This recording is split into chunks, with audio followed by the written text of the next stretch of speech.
Hey, what's up? Justin here with 65 Drums. Welcome back to the channel. So today I'm doing my first impressions of the Roland VAD500 series of electronic drums. I'm doing one video covering the VAD503 and 506 because they're essentially the exact same drum set, just the cheaper one has one less tom and one less crash cymbal.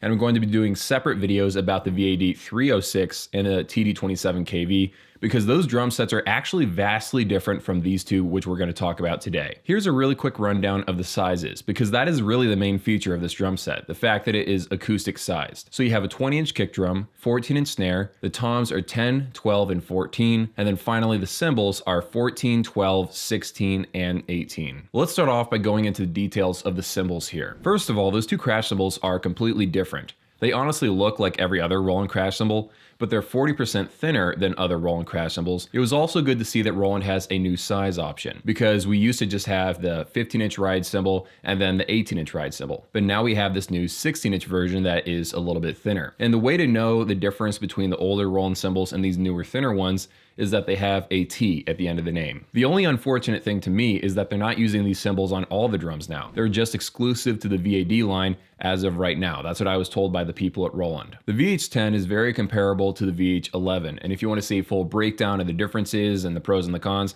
I've actually made a separate video about that. My only problem with the VH10 is that my personal VH10 top cymbal piece started getting double triggering, and I could not find a way to fix it. But I could easily fix it on my VH11 when that started having issues, because I could take it apart and just glue a piezo back in place. With this new one, it's a little more locked down and it's harder to do any sort of like DIY fixes to anything if something goes wrong. But overall, I still do like the VH10, and I haven't had like issues on any of the other drum sets that I played with that specific hi-hat.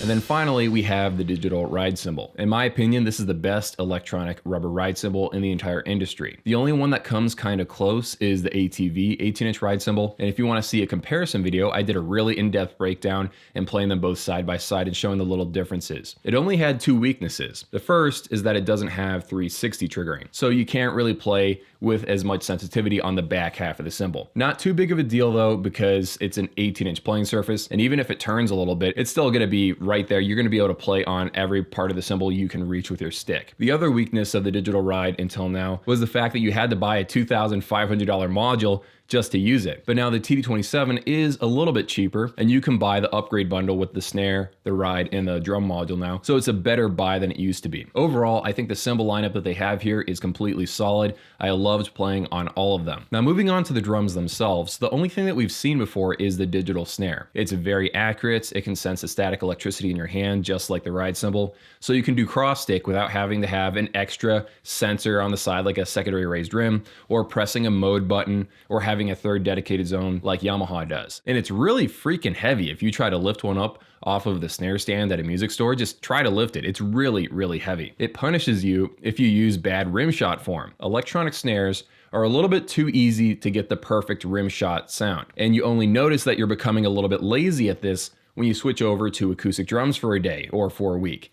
I've noticed that when I play an acoustic drum set, I have to take some time to adjust to hitting the rim and the drum head at just the right angle, playing with correct form in order to get a really fat sound. With electronic drums, it's a little bit too easy to trigger that sound sometimes, and this digital snare makes you play in a certain way to even trigger that sound in the first place. Now moving on to the rest of the drums, the high toms are using 2-ply mesh heads and a side-mounted trigger, which is fine for the size of drum that they're working with right there. Triggering was very, very accurate. Moving on to the floor tom, they're using a 3-ply mesh head, and they're using a 3-piece design for just sensing the head zone, and then I believe another piezo somewhere for the rim zone. Kind of reminiscent of what ATV is doing, what Mutio Drums is doing, drone triggers, stealth drums. A lot of companies are using more than one piezo for the head zone on those larger playing surfaces to give you even triggering across the drum. I was told by Roland that they didn't use 3-ply mesh heads on the high tom because they found that 3-ply mesh heads inhibit perfect triggering on smaller playing surfaces, so they just went with a 2-ply mesh head. For me, that worked fine because that makes it feel different when you're transitioning from the high tom over to the floor tom. But it does seem slightly convenient because it means that Roland didn't have to go manufacture a different size of 3-ply mesh head. They're just using the exact same mesh head that they've been using on their digital snare for years now, and they're just using that also on the floor tom because it's the exact same size. There have been plenty of acoustic-sized electronic drum sets out there that use 3-ply mesh heads on the high toms. I think it's just because Roland is fanatical about trigger accuracy, and maybe they're getting a 5% accuracy boost from using a 2-ply on the top tom. All these components are being sold separately. So if you wanted to, you could actually build out this set piece that they had in their booth at NAMM. This isn't just like a prototype show piece that some companies like to do. You could actually assemble this yourself. And of course, I had to ask the people at Roland whether or not they had any plans for selling a 16-inch floor tom separately. And I was told that it is not in the plans at the moment. Anyway, they got better triggering on the 14-inch floor tom versus a larger design in the first place. And I kind of believe them on that. The larger the drum, the harder it is to trigger right, and because they're fanatical about accuracy and latency and all that stuff, maybe that was the reasoning. But I have a different theory of my own. I think that Roland is going to see how these two drum set lines work out. Like, are they going to sell well? Is the 306 and the 503 and the 506, are they selling well? If that is the case, then they'll probably roll out a 700 series or an 800 series or a 900 series with a TD50 module, 22-inch kick drum, and then the larger 16-inch floor toms. But that's just a guess that I have. Moving over to the kick drum, this is a 20-inch design, so it sits perfectly between two other Roland kick drums, the KD180 at 18 inches across, and their 22-inch variant on the TD50 KVX. It really stays in place. You can feel the weight behind it. It just feels a lot nicer than like a KD120 or a KD10. The funny thing is that the sensor on the inside is actually pretty much the exact same sensor from a KD10.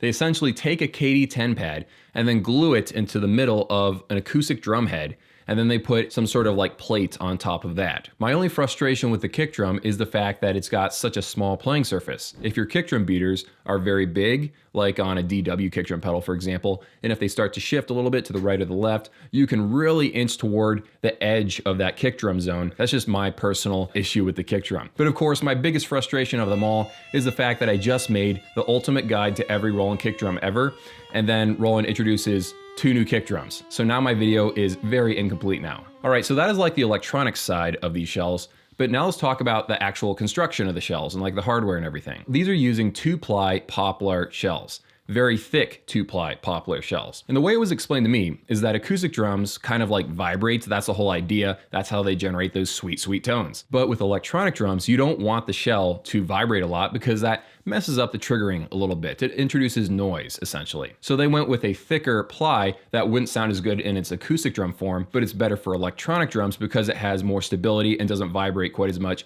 when you're smacking it as hard as you can with your drumstick. They're also using rounded bearing edges. You'll also notice that this has a completely different look from other Roland drum sets. And they told me that they switched to this new look for 2 reasons. Number 1, it just looks cooler under stage lights. But number 2, they wanted to differentiate the look. They wanted to show that this is a completely separate line from the regular Roland pad-based line of electronic drums, and it's just its own unique thing. To be honest, I wish they had pushed the look side of things a little bit more, because there are so many beautiful electronic drums out there from companies like DrumTech, Jobecki, Field Drums. So many companies making awesome looking electronic drums. And this sort of like black with, sparkly shell design, it kind of just, fades into the background of some of those really cool looking drum sets. But to be honest, because Roland's color scheme seems to be like black and silver, I don't know if it would have looked out of place to have crazy shell wraps or crazy wood grain designs. So they probably had to go with that look. If there's one main takeaway that I got from talking to those people that work there, it's that they spent a lot of time and a lot of meetings to decide what the lugs would look like and what the shells would look like. They talked a lot about how they decided to go with that certain design. They were very passionate about how the drum set looked. And I'm not knocking the look, I think it's kind of nice, but it's nothing crazy to me.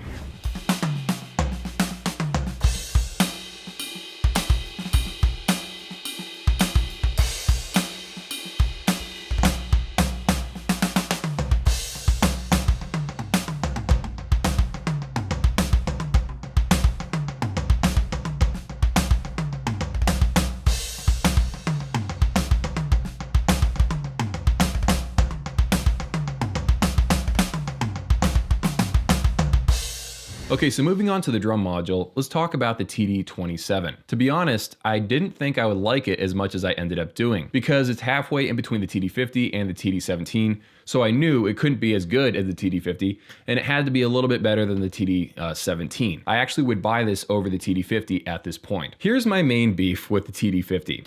It feels like a nerfed version of a TD30 because of how few sounds it has. If you want to go check out my in-depth comparison where I play every single kick drum sound and all the different features and the editing, everything, I actually made a really detailed comparison video if you want to go check that out. The TD50 only has like 5 snares, 2 ride cymbals. Now, every time I say something negative about how few sounds there are in the TD50, someone always jumps into the comments and says, the paint argument. Well, Justin, with red, yellow, and blue, you can make thousands of colors, all the colors of the rainbow. I get it, but the thing is, you can only form so many sounds out of what Roland gives you. They give you many ways to tweak the sound, but you always have that Roland sound at the end of the day. You can't make every drum sound out of 5 snares. They give you more than 5 snares. They give you a wider range of sounds, and they mixed them better for the preset kits. I think they're great for like live use and for practicing, but for like recording actual songs, I will always use Superior Drummer 3. Every single time, drum software just sounds better. There's one thing that I really like about this drum module, and it's something that Roland has gotten better at over the years. It's become much easier and simpler just to bump around and define settings without really needing to watch tutorials or read a manual online. There are dedicated knobs for different things that you don't have to go through the menus to find, and overall, I just like, the way it's laid out. This module is essentially the successor to the TD25. And I know that some people will still prefer the TD25 because those kits tend to be bigger and warmer sounding. The TD27 sounds are the same ones in the TD17 and the TD50, just with more options added. And those sounds tend to be tighter and punchier. So you're going to attract a different audience of drummers because the sound, palette is completely different. But as far as features go, the TD27 has a longer list of much nicer features and completely outclasses the TD25. Regardless of sounds, it just can do a lot more. Number 1, sound layering. You can now stack 2 sounds together inside of the module. I also like the fact that you can import your own samples. I like the fact that it has Bluetooth. This has got to be a must-have feature now because cell phones more and more don't have headphone jacks. It also does MIDI in and out over Bluetooth as well. So you could actually send a MIDI file to it and have the drum set play as you're walking around the concert venue to hear how it sounds. It actually does multi-track audio out from the USB port. On the Roland TD30, they gave you 2 channels, right and left. And then in the TD50, they gave you 10 channels. And now with this one, they give you over 20 channels. So you can have a separate track just for the effects, just for the microphones, just for each individual zone. Even if you're just gonna use drum software, the low latency of this drum module, paired with the fact that you're using the digital pads, makes this drum module better whether or not you even like the sounds or not. I think it is a fantastic option. All right, so now let's talk about the big elephant in the room, which is pricing.